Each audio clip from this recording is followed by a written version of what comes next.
మన భారతదేశంలో పరమ పవిత్రమైన శ్రీ వైష్ణవుల పవిత్ర తీర్థయాత్ర స్థలాలు 108 దివ్యక్షేత్రాలు నిలవై ఉన్నాయి. ఆ వైష్ణవ దివ్య దేశాలకున్న విశిష్టతలు, ప్రత్యేకతలను తెలుసుకుందాం ఈనాటి అనగనగాలు.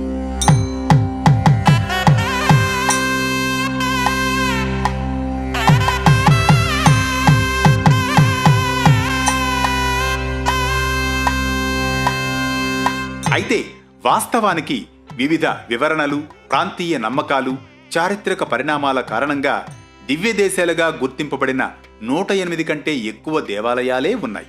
మనం 108 దివ్య దేశాలను ఎందుకు సందర్శించాలంటే ఆధ్యాత్మిక ఆనందం, అంతర్గత శాంతి, విష్ణువు ఆశీస్సులు లభిస్తాయనే విశ్వాసం. అంతేగాక దేవాలయ సందర్శన ద్వారా మన సంస్కృతి, సంప్రదాయం, శిల్ప సౌందర్యం తెలుసుకోవచ్చు.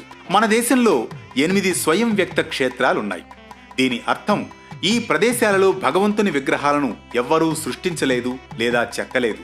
కానీ ఆయన స్వరూపం, సృష్టి అంతా భక్తులకు దర్శనం ఇవ్వడానికి భగవంతుడు తనను తాను వెల్లడించిన పవిత్ర స్థలాలు ఉన్నాయి. వాటిలో బదరికాశ్రమం, సాలగ్రామం, నైమిసారణ్యం, పుష్కరం, తిరుమల, తిరుపతి, శ్రీరంగం, శ్రీముష్ణం, తోటాద్రి. శ్రీ వైష్ణవుల కోసం దివ్య దేశాలు అని పిలువబడే 108 దేవాలయాలలో 106 మాత్రమే భూమి తల్లిపై దృశ్యమానంగా ఉన్నాయి. విష్ణువు యొక్క దివ్య సన్నిధానంలో మునిగిపోయిన సాధువులు, ఆళ్వార్లు పూజించి సేవించిన దివ్య దేశాలు, దివ్యక్షేత్రాలు ఉజ్వలమైన తేజస్సుతో పరిడవిల్లుతున్నాయి. సందర్శించిన వారిదే కదా సౌభాగ్యం. మరో ఆసక్తికర కథనంతో మళ్ళీ కలుద్దాం అనగనగా అంటూ.